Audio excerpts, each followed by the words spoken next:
এবং এটা ত্রিপুরা রাজ্যে এই প্রথম। বহু সরকার এসছে, বহু সরকার গেছে, কিন্তু কর্কবরক ল্যাঙ্গুয়েজ ডেভেলপমেন্টের জন্য ডিগ্রি কলেজে এই উদ্যোগ কখনো কেউ করেনি।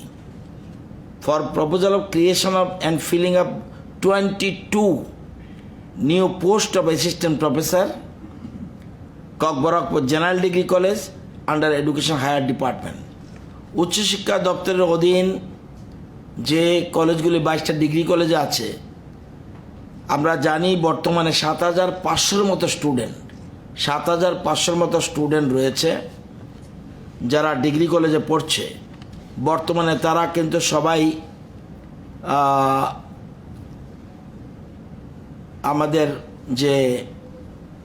আমাদের কোনো রেগুলার কোনো রকম অ্যাসিস্ট্যান্ট প্রফেসর তাদের জন্য নেই। এখন সব কিন্তু করা হচ্ছে এটাকে কি বলে, আমরা যে লোক নিয়োগ করি গেস্ট লেকচারার মাধ্যমে এখন হচ্ছে, কিন্তু কখনো অ্যাসিস্ট্যান্ট প্রফেসর সেই জন্য নিয়োগ করেনি। এই প্রথম ত্রিপুরা রাজ্যে। এবং আপনারা জানেন ইউজিসি এখনও নেট স্ল্যাট ককবরকের জন্য ঘোষণা করেনি। ইউজিসির কোনো রকম নেট স্ল্যাটের কিছু নেই, কিন্তু দীর্ঘদিনের দাবি উপজাতীয় অংশের মানুষের যেন ককবরকের যেন অ্যাসিস্ট্যান্ট প্রফেসর নিয়োগ করা হয়, দীর্ঘদিনের দাবি। আমার কাছে কিছুদিন আগেও বিভিন্ন সংস্থা ডেপুটেশন দিয়ে গেছিল। আমরা সেই দাবির প্রতি গুরুত্ব দিয়ে আমাদের রাজ্য সরকার আমরা 22টা অ্যাসিস্ট্যান্ট প্রফেসর পোস্ট মিনিমাম যেন একজন করে যেন কলেজে থাকতে পারে, সেই জন্য আমরা এটা উদ্যোগ গ্রহণ করেছি। বর্তমানে foundation course and pass course কলেজগুলিতে আছে, 7,500 মতো স্টুডেন্ট রয়েছে।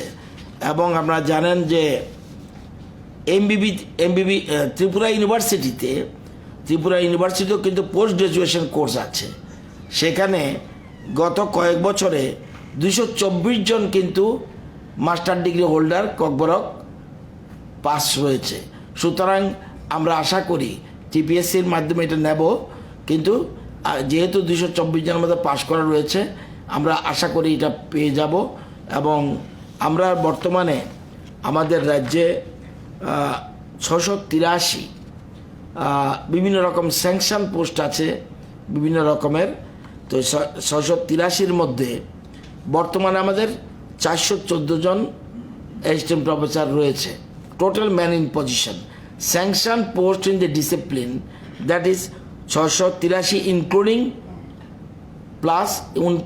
22।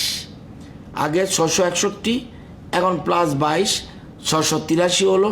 এর মধ্যে 404 জন ম্যান ইন পজিশন। এর মধ্যে আমরা 40টি অ্যাসিস্ট্যান্ট প্রফেসরের পোস্টের জন্য অ্যাডভার্টাইজমেন্ট দিয়ে দিয়েছি। এবং 31শে মে লাস্ট ডেট কাগজপত্র জমা দেওয়ার। বাংলাতে 4 জন, ইংলিশে 10 জন, এডুকেশনে 5 জন, হিস্ট্রিতে 5 জন, পলিটিক্যাল সায়েন্স 4 জন, সংস্কৃত 4, হিউম্যান ফিজিওলজি 4, জিওলজি 2 এবং বোটানি 2। এই 40 জনের জন্য অলরেডি টিপিএসসি অ্যাডভার্টাইজমেন্ট দিয়ে দিয়েছে। এবং লাস্ট ডেট 31শে মে কাগজপত্র জমা দেওয়ার তারিখ। সুতরাং অতি সত্বর আমরা 40 জন পেয়ে যাব, প্লাস এই 22 জন আমরা আবার গতকাল মন্ত্রিসভা অনুমোদন দিয়েছে, সেটার জন্য আমরা প্রয়োজনীয় উদ্যোগ গ্রহণ করেছি। সুতরাং এটা দীর্ঘদিনের দাবি, সেই দাবির পরিপ্রেক্ষিতে রাজ্য মন্ত্রিসভা এটা গুরুত্ব দিয়ে কালকে ক্যাবিনেট মঞ্জুরি দিয়েছে।